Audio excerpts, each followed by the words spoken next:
¿Para qué era este sombrero tan extraño? Son muchos dientes. ¿Y a quién pertenecen?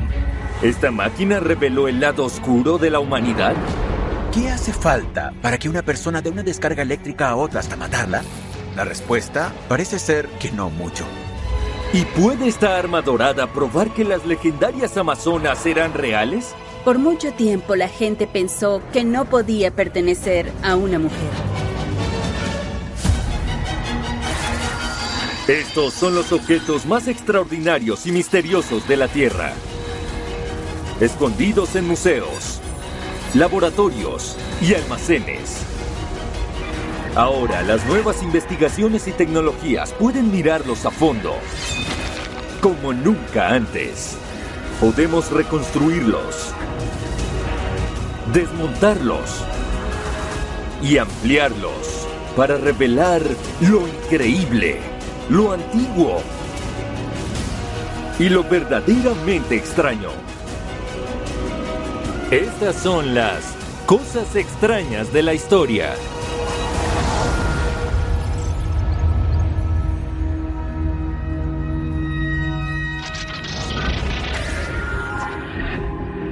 En un pequeño museo de Londres hay un inquietante sombrero andrajoso decorado con objetos diminutos. Es algo muy extraño, ¿verdad? Ahora, utilizando la última tecnología, estamos examinando esta cosa extraña en detalle forense. Su decoración es extraña. De cerca está claro que está cubierto de dientes. Parece como salido del bolso de un brujo. Pero en realidad proviene de los callejones del Londres victoriano. Mide unos 20 centímetros de alto y 15 de ancho. Está hecho de fieltro con una capa exterior de terciopelo descolorido. Tiene cosidos 87 fragmentos de dientes. ¿Por qué alguien inventaría un objeto así? ¿Por qué hay dientes pegados a él? ¿A quién pertenecen esos dientes? Por desgracia, no hay mucho para continuar. No hay fotos, ni descripciones escritas, ni nada que realmente nos dé mucho contexto. Solo un par de notas crípticas escritas por un coleccionista. ¿A quién pertenece este extraño sombrero? ¿Por qué está cubierto de dientes? ¿Para qué sirve? Este macabro objeto fue donado al Museo Camin de Londres en 1916 por el coleccionista Edward Lovett. Lovett es cajero jefe de un importante banco londinense de principios del siglo XIX, pero ese es su trabajo diario. Cuando no está contando cheques en el banco, Lovett recorre los callejones y las zonas más peligrosas de Londres en busca de curiosidades que pueda comprar a los vendedores ambulantes. Amuletos, objetos de poder mágico, cualquier cosa rara o considerada extraña. Lovett forma parte de una creciente obsesión por coleccionar folclore en toda Gran Bretaña. Realmente esto es una respuesta a la aceleración de la urbanización. Cuando tienes gente que viaja por Inglaterra tratando de recoger las historias y artefactos relacionados con el folclore, todo en un intento de proteger las tradiciones locales. Pero no hay folclore conocido en Inglaterra que describa un sombrero cubierto de dientes. Lo que deja una pregunta muy obvia. ¿Por qué querría alguien en Londres victoriano conseguir un trozo de tela, cubrirlo de dientes y ponérselo en la cabeza? ¿Qué propósito podría tener? Por suerte, este sombrero espantoso viene con una pista. Lovett deja una nota críptica que dice que se cree que tiene propiedades mágicas y es cierto que a lo largo de la historia y en diversas sociedades se han llevado o utilizado dientes para adornar objetos decorativos, ropa y armas, todos ellos con supuestos poderes mágicos. Antiguamente, por ejemplo, en Alemania, la gente llevaba un montón de dientes como colgante y lo hacían como señal de que tuvieron suerte cazando. Los dientes de lobo se utilizan desde hace miles de años como amuletos o como algo que trae suerte o respeto. Esto encaja con otro objeto de la colección de Lovett, uno que podría conectar con algo más que magia. Una pequeña bolsa de seda contenía lo que se cree que es el diente de un perro. Había una tradición de usar dientes de animales para tratar de curar el dolor de muelas, y la idea era que a medida que usabas ese diente, el dolor o lo que fuera que estaba causando el problema en tu diente sería succionado por los dientes del animal. El problema es que no son dientes de animales. Son humanos. Pero resulta que en el Londres del siglo XIX, llevar dientes humanos está sorprendentemente de moda, gracias a la propia reina. La muerte del príncipe Alberto en 1861 hace que Victoria entre en un periodo de luto prolongado, y esta práctica pronto es limitada por otros miembros de la sociedad victoriana. Las mujeres, en particular, que vestían de negro hasta 2 años después de la muerte de un ser querido, y a menudo se adornaran con recuerdos de ese ser querido, incluyendo el pelo y a veces los dientes. Pero si se trata de un recuerdo para una viuda o un viudo de luto, hay un pequeño problema. Al ampliar el sombrero aparecen fragmentos de dientes que, combinados, podrían formar al menos 60 dientes diferentes. Hay un montón de dientes. ¿Cuántos parientes muertos tenía esta pobre persona? Así que quizás no sea un amuleto o un recuerdo, pero Lovett deja otra pista. Que es una nota que indica que este sombrero fue comprado a otro profesional londinense en 1855 y su profesión era dentista.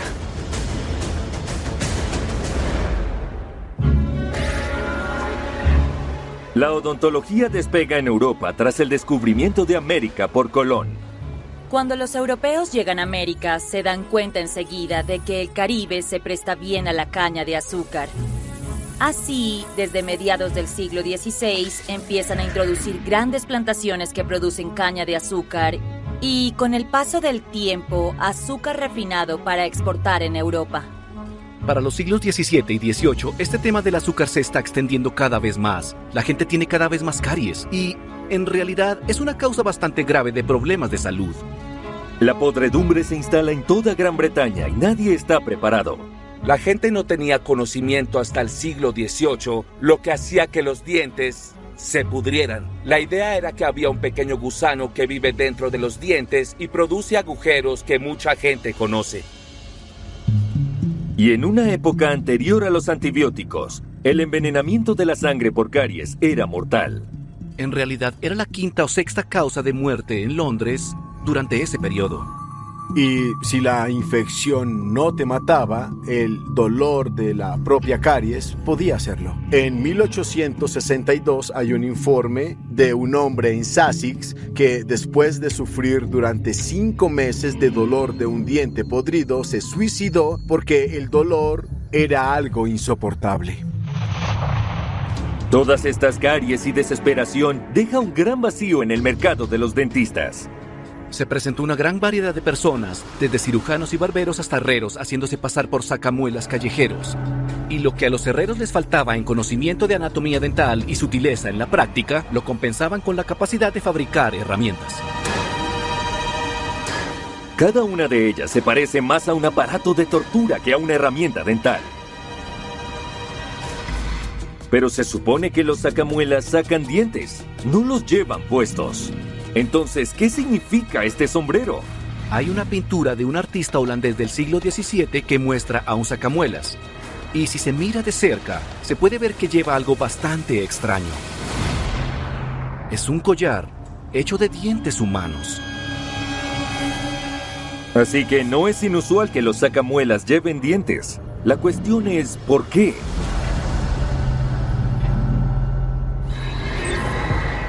Este extraño sombrero procede de una época en la que cualquiera con una herramienta y un brazo fuerte puede practicar la medicina. En la época en que los barberos también ejercían de cirujanos, ellos solían dejar sangre. Esa raya roja que se ve en el póster representa la sangre de las vendas cuando extraían la sangre del paciente. En la época anterior a ese poste, solían utilizar sangre real para anunciar sus servicios. Solo dejaban un cuenco de sangre en la calle.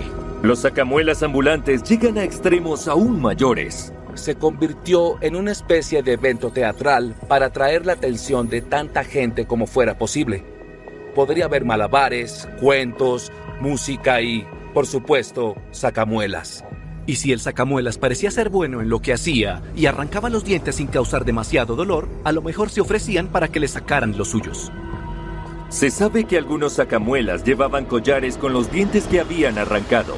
Cuantos más dientes llevaban, más hábiles parecían. El más famoso de los sacamuelas de finales del siglo XIX y principios del XX fue Edgar Randolph Parker, también conocido como Parker el Indoloro, que se unió a un circo para ofrecer sus servicios como espectáculo secundario en medio de otros entretenimientos, como payasos, elefantes y la carpa de los misterios. Llevaba un cubo con cientos de dientes que había arrancado y también llevaba un collar de 357 dientes que decía haber arrancado en un solo día. Así que este sombrero de dientes podría ser un anuncio de la destreza de un sacamuelas. Solo hay un problema con esta explicación. Cuando miramos más de cerca los dientes de este sombrero,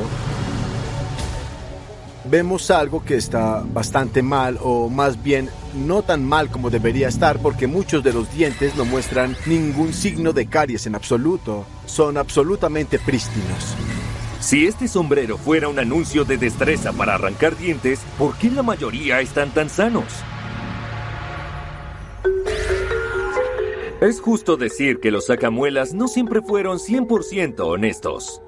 Los sacamuelas desempeñaban un extraño papel entre los servicios médicos vitales y entre las estafas. A veces, ellos tenían ciertos cómplices entre la multitud que se ofrecían de voluntarios para que le sacaran una muela. Y cuando lo hacían, no era una de las muelas del cómplice, sino de un diente oculto que se había metido en la boca para la ocasión.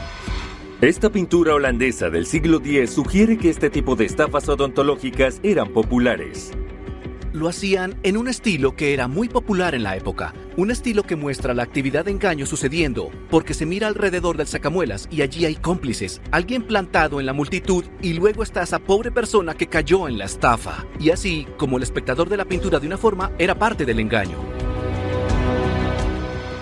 El engaño del sacamuelas podría explicar los dientes aparentemente sanos de este extraño sombrero. Estos sacamuelas a veces exageraban el diagnóstico médico y extraían dientes que estaban perfectamente sanos solo para conseguir dinero.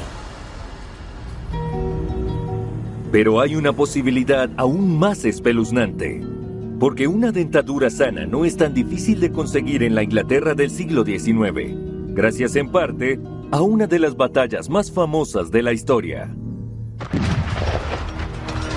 Los dientes de Waterloo proceden de las secuelas de la batalla de Waterloo, que tuvo un inmenso número de bajas. Y lo que había era gente recorriendo el campo de batalla, arrancando los dientes de los cadáveres.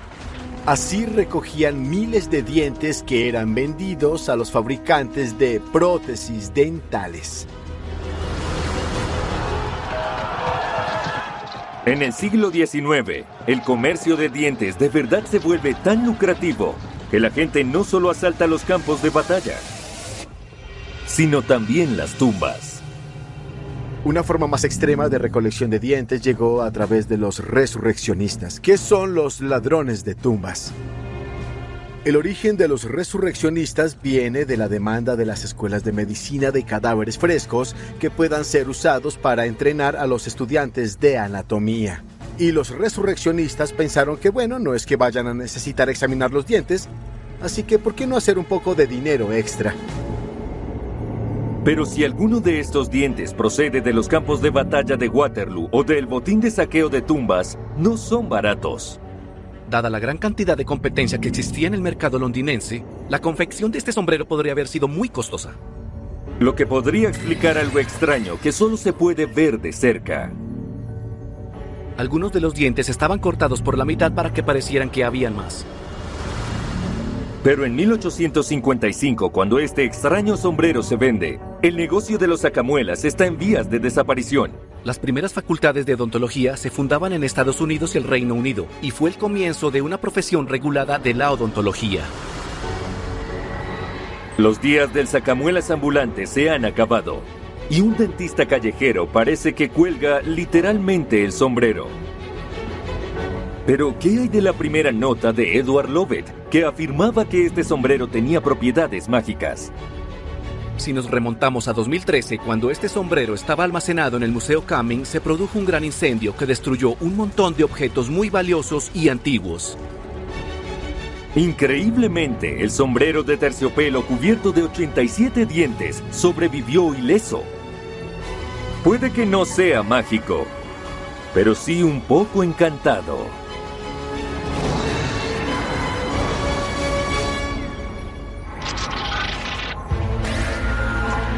En la Universidad de Akron, Ohio, hay una caja de aspecto inofensivo. Está cubierta de luces, interruptores y diales. Parece la utilería de una película de ciencia ficción de los años 60, pero no lo es. Este equipo aparentemente inofensivo se creó para uno de los experimentos más infames del siglo XX. Ahora, gracias a la tecnología más avanzada, podemos examinarla con un detalle sin precedentes. Esta es la caja de choque de Milgram.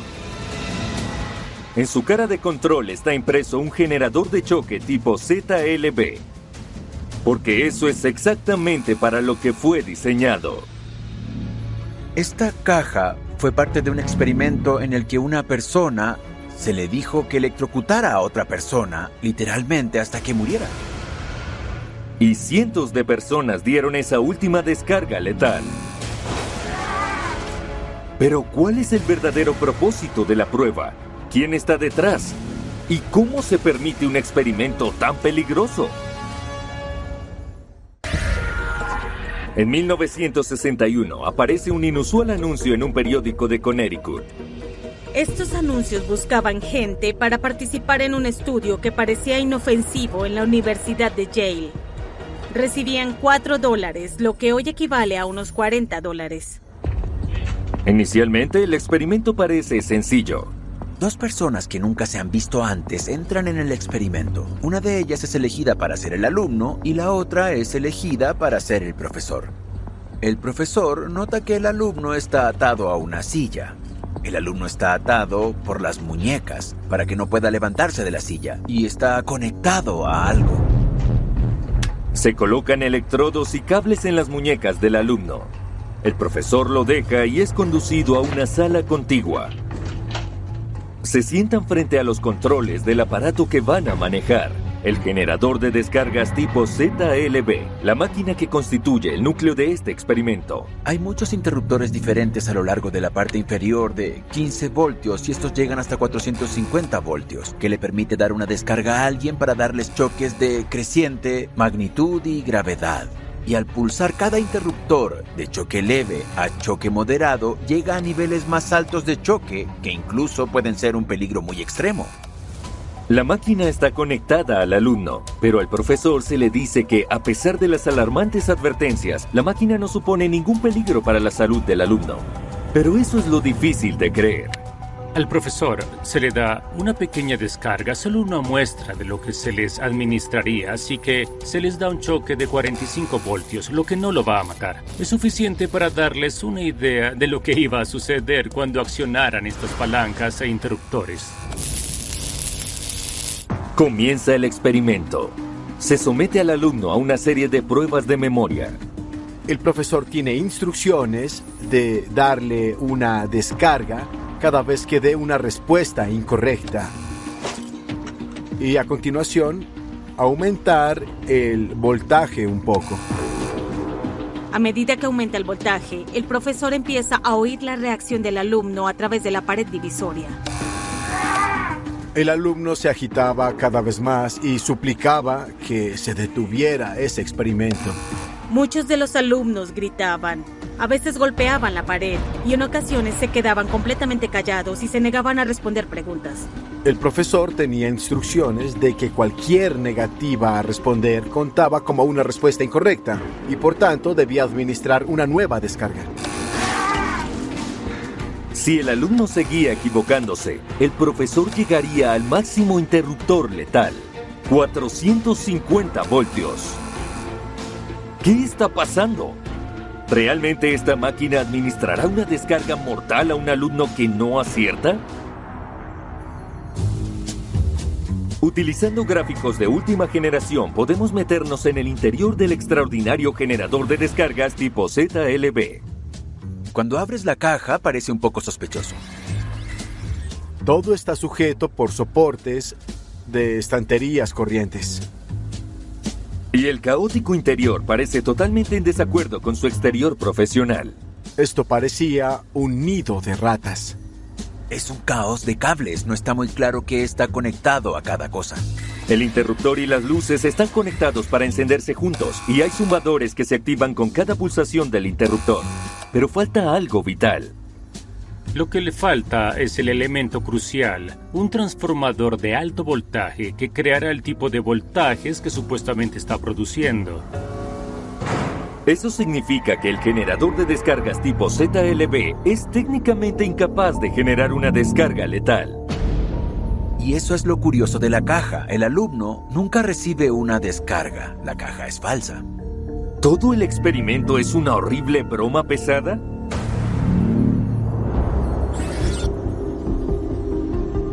Este experimento fue realizado por el psicólogo de Yale, Stanley Milgram. Pero el secreto es que todo era humo y espejos. Todo en el experimento de Milgram está arreglado desde el principio. Los alumnos nunca son el sujeto de este experimento. Los llamados alumnos son parte del arreglo. Los únicos voluntarios reales y verdaderos sujetos del experimento son los profesores. Los gritos y llantos eran una grabación y eran una parte clave de lo que se estaba probando. ¿Seguirían entonces los profesores subiendo el voltaje si alguien con autoridad se lo ordenara? Todo estaba diseñado para poner a los participantes, los profesores, en una situación en la que creyeran que iban a electrocutar a una persona hasta la muerte si obedecía y accionaba todos esos interruptores. Y si el profesor se niega a iniciar una descarga al alumno, el científico que supervisa el experimento responde de una de 4 maneras. La primera respuesta es, por favor, continúe. La segunda respuesta es, el experimento requiere que usted continúe. Si aún así se niega, la respuesta es que es absolutamente esencial que pueda continuar. Y la respuesta final era, no tienes otra opción, debes continuar. ¿Harán finalmente los profesores lo que se les dice, aunque las marcas de la caja sugieran claramente que podría ser letal? Milgram diseñó este experimento para poner a prueba los límites de la moral humana y la respuesta humana a la autoridad. Esencialmente se trataba de responder a la pregunta, ¿qué motivo necesita una persona ordinaria para electrocutar a un extraño hasta la muerte? Y la respuesta fue, tal vez no mucho. La gente se horrorizó. Los profesores son personas corrientes sin ninguna amenaza para ellos mismos. La mayoría sacrificó su brújula moral por $4. ¿Qué motiva a Stanley Milgram a construir un experimento tan oscuro? Milgram nace en Nueva York en 1933 y es hijo de padres inmigrantes judíos, y por razones obvias toda su familia está afectada por el Holocausto.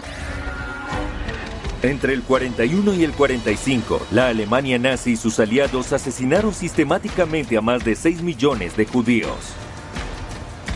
Los exterminios se realizan mediante trabajos forzados, en cámaras de gas y en campos de concentración, una forma de masacre organizada. La pregunta que Milgram se hace es ¿por qué unos alemanes corrientes, personas que nunca habían matado ni torturado a nadie en toda su vida, fueron capaces de llevar a cabo estos actos horrendos? Esta caja de choque es el resultado del seguimiento que Milgram hizo de esa pregunta. El estudio de Milgram trataba sobre la obediencia y lo que él quería saber es si se puede conseguir que personas buenas hagan cosas malas, si se les pide que obedezcan a alguien con alguna autoridad. Esa era la pregunta central. Milgram sospecha que la respuesta está en algo más universal que la ideología nazi extremista.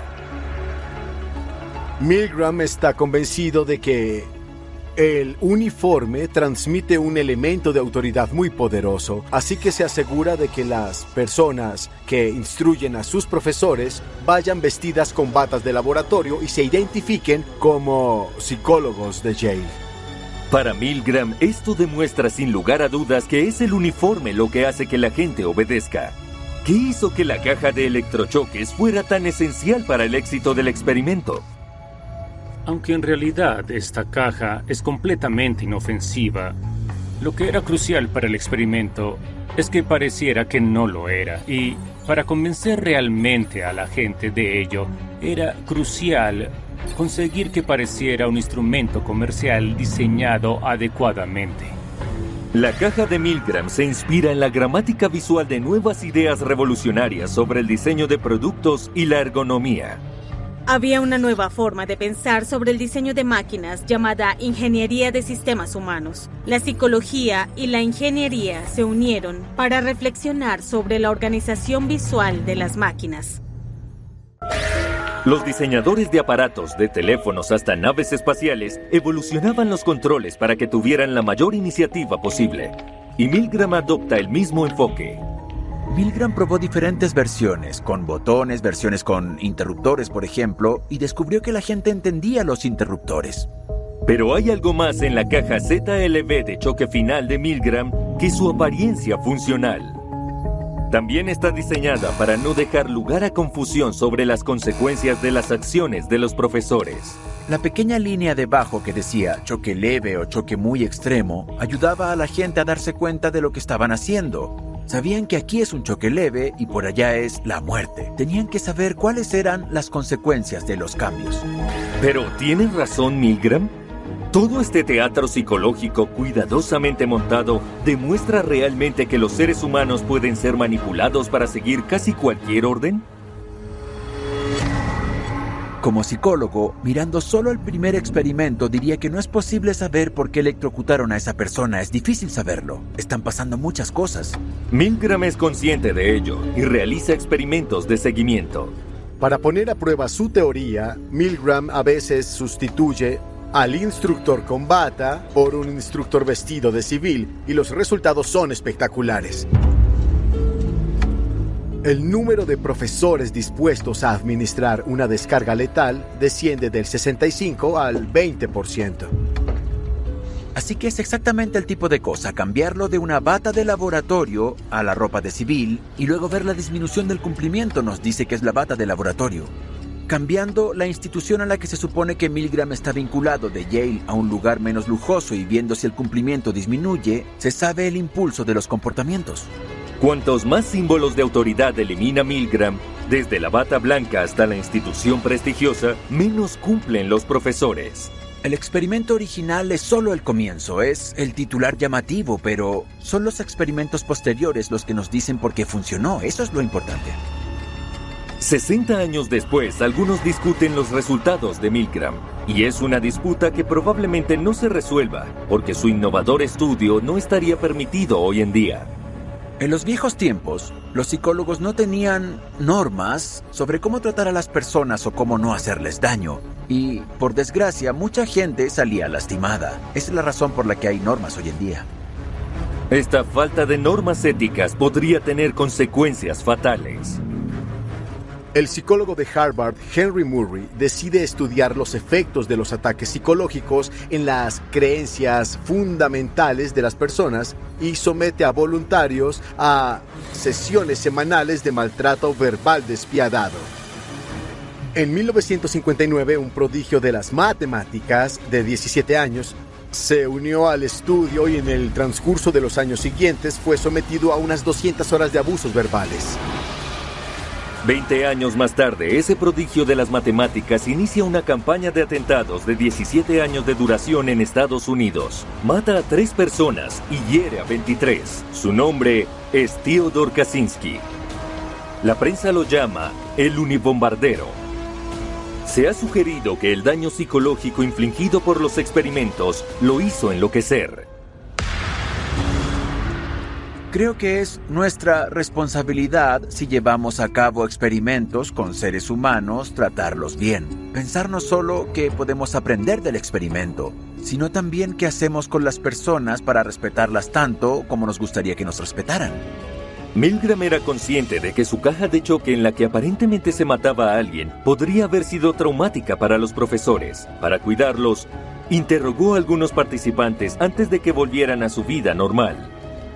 No hay pruebas de que ninguno de los profesores sufriera problemas a largo plazo por su experiencia. El estudio de la caja de choque de Milgram sigue siendo uno de los experimentos más significativos jamás realizados en psicología. Sus implicaciones son que lo que ocurrió bajo el nazismo podría ocurrirnos a cualquiera, en cualquier lugar y momento. La caja de choque de Milgram cambió nuestra comprensión de quiénes somos.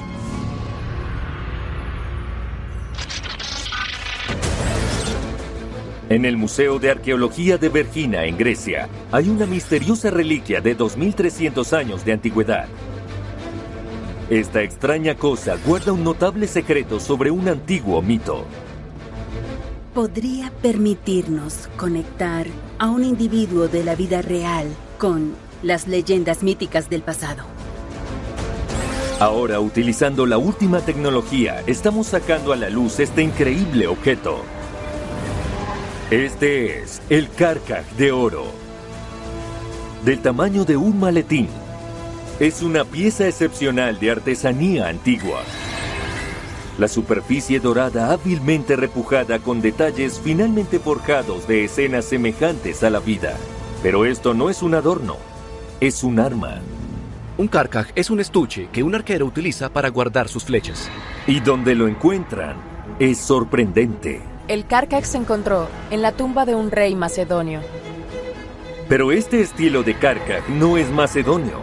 Viene de cientos de kilómetros al norte, en Scythia, el hogar de una raza guerrera mítica. Las guerreras mortales de Scythia se decía que eran leyendas que descendían de las amazonas. Y por eso importa el Carcaj, porque el rey no es el único cuerpo en la tumba. También están los restos de una mujer. La pregunta es, ¿tiene ella algo que ver con el Carcaj? ¿Qué hace el Carcaj en una tumba macedonia? ¿Pertenece a la mujer? ¿Podría ser una descendiente real de las legendarias amazonas? Este Carcaj forma parte de un espectacular hallazgo realizado en 1977 por el arqueólogo Manolis Andrókinos. Las excavaciones tuvieron lugar en la ciudad macedonia de Agiar, que fue un lugar importante en el reino de Macedonia. Andrókinos descubre una tumba macedonia completa e intacta. Nunca se había encontrado nada igual. Ellos descubrieron este increíble edificio con la sala abovedada y 2 cámaras, y dentro de ellos, de hecho, encontraron un alijo de objetos realmente increíbles. Y también descubrieron al hombre para quien fue construida la tumba. Ellos encontraron un sarcófago con un osario de oro en su interior y los restos de un hombre incinerado y evidencia de que había sido envuelto en un textil púrpura. Este color es una pista vital. El púrpura ha sido un color muy significativo, ya que los recursos necesarios para crear ese tono y los textiles habrían sido muy caros, lo que significa que debió ser un individuo muy importante. La datación de las tumbas abarca el reinado de 2 de los reyes más famosos y ambiciosos de Macedonia, Filipo II y su hijo Alejandro Magno. Estos hombres transformaron el mundo antiguo. Filipo II expande Macedonia en una potencia mediterránea. Alejandro potenció esto, creando un vasto imperio que se extiende por más de 4.800 kilómetros. Pero hay los restos de un segundo cuerpo en la tumba. Los huesos parcialmente incinerados de una mujer. Junto a ella yacen las herramientas de un guerrero, puntas de lanza, espinilleras y el Carcaj de oro. ¿Qué está haciendo ahí? ¿De dónde procede? Este diseño de Carcaj se conoce como gorritos. Un estuche para flechas que se lleva en la cadera del arquero. El punto es permitir el fuego rápido, para que puedas obtener tus flechas y disparar a tus enemigos tan rápido como puedas. La velocidad era el factor decisivo para saber quién iba a ganar el combate. Este Carcaj es exclusivo de una antigua raza guerrera que floreció entre 900 y 200 años antes de Cristo. Los escitas. Los escitas son un grupo de pueblos nómadas que vivían al paso y recorrían amplias zonas, desde la actual China y Rusia hasta el Mar Negro. Y son conocidos como un pueblo guerrero. Y este Carcaj representa una sangrienta escena de batalla. Encontrar un Carcaj escita enterrado con una mujer podría ser trascendental, porque según la leyenda, las más mortíferas escitas eran mujeres arqueras montadas que se decía eran descendientes de las más grandes guerreras míticas de todas, las amazonas. Las amazonas provienen de la leyenda griega. Eran mujeres guerreras que se apareaban selectivamente para producir más guerreros. Se deshacían de los hombres y mantenían a las mujeres para ser guerreras. Una de las más famosas es Pentesilea, que está en un jarrón en el Museo Británico.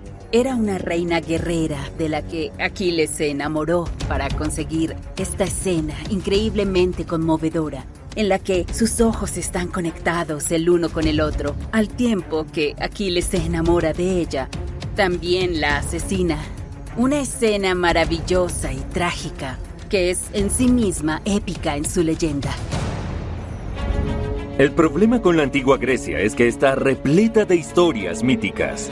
Muchas de ellas son claramente obras de ficción, como Pegaso, el caballo volador, o Medusa, la mujer con serpientes en el pelo.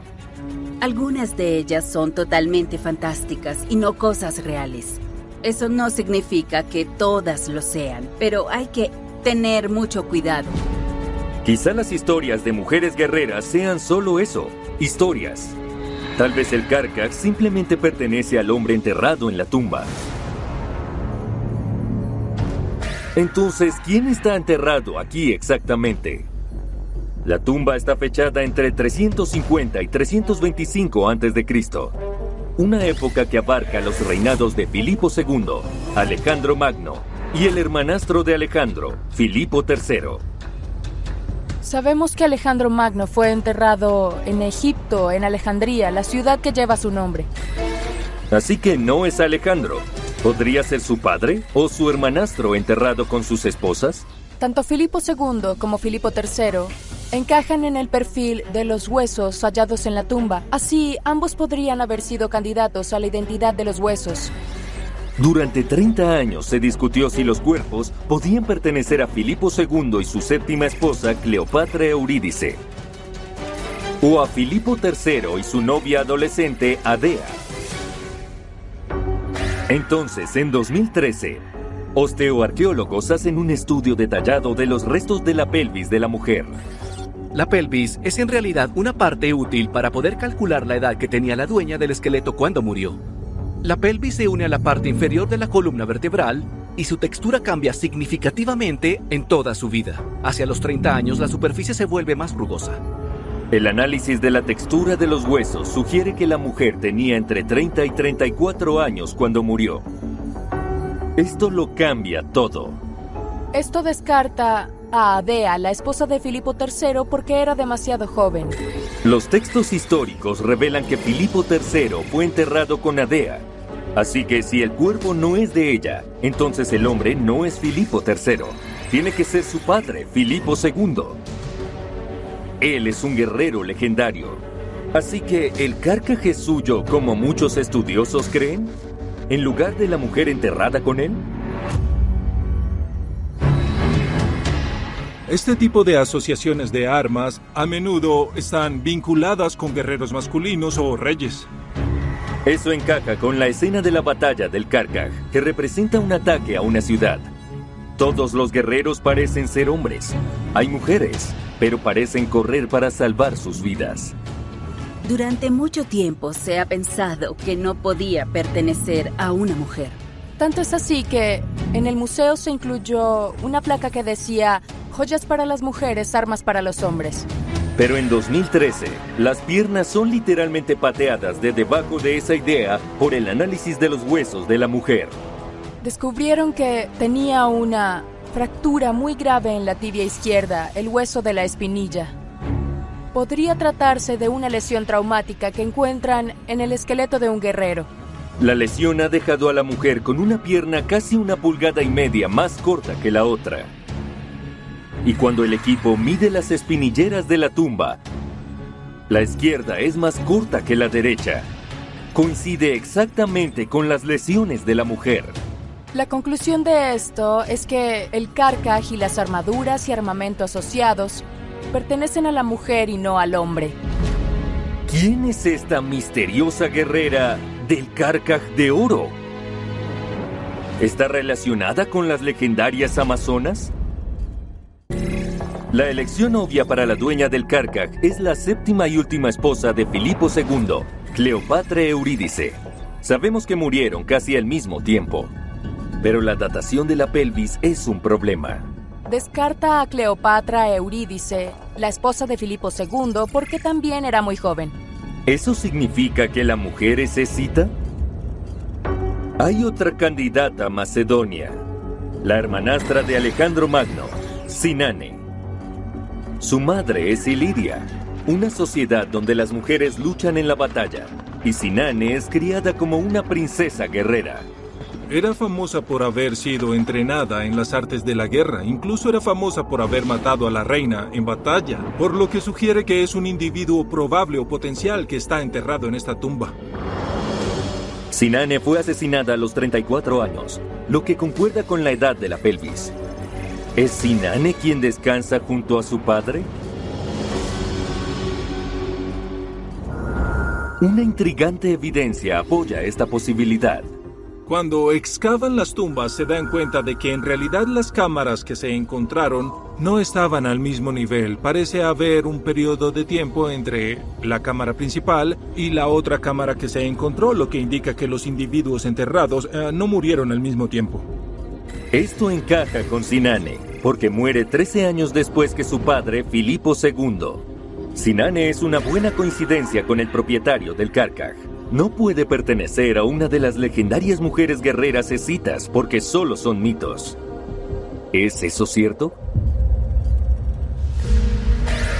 A lo largo del siglo XX, los arqueólogos investigan antiguos túmulos funerarios escitas, conocidos como kurganes. Y encontraron muchos cuerpos, además de los esqueletos. Se encontraron una serie de armas, arcos, cuchillos, espadas, escudos, por lo que estos entierros son de guerreros. También encontraron 4 carcaj con los cuerpos. Durante más de un siglo, estos esqueletos con cicatrices de batalla se cree que son masculinos, hasta recientes análisis de ADN. 1/3 de los esqueletos parece ser femeninos. Esto corrobora a Herodes y a los demás escritores griegos que hablaron de las mujeres guerreras escitas. Esta raza de amazonas no es totalmente mítica, sino que probablemente sí existieron. Las mujeres guerreras escitas no son un mito, son verdaderas luchadoras aguerridas. Entonces, ¿el Carcaj pertenece a la hermanastra de Alejandro Magno, Sinane? ¿O a una guerrera escita? Según los textos antiguos, el hijo de Filipo II, Alejandro, se encontró con estas guerreras. Al parecer, hubo una famosa reina amazona que se acercó a Alejandro y al parecer pasó 13 noches a su lado. Así que es posible que estas mujeres guerreras también sean conocidas por su padre, Filipo II. Y si la mujer de la tumba es escita, se explica la presencia de un Carcaj escita. Pero hay otra posibilidad. El Carcaj podría ser una copia artística del estilo escita. Los macedonios sabían cómo hacer elaborados trabajos en metal. Tenían la habilidad de hacer objetos muy bellos. Hacer algo como la pieza que se encontró en la tumba macedonia no habría estado por encima de sus habilidades. Lo que explicaría cómo Sinane pudo haber conseguido uno. Tal vez el Carcaj era una manera para Sinane de conectarse con el mito de las guerreras amazónicas. Ciertamente explicaría las representaciones gráficas de la batalla en el Carcaj. Si es Inanne quien está enterrada dentro de la tumba, lo que tendríamos es una figura femenina que no es una criatura legendaria mítica como una amazona, sino una mujer real, una figura guerrera con poder real. Escita o Macedonio.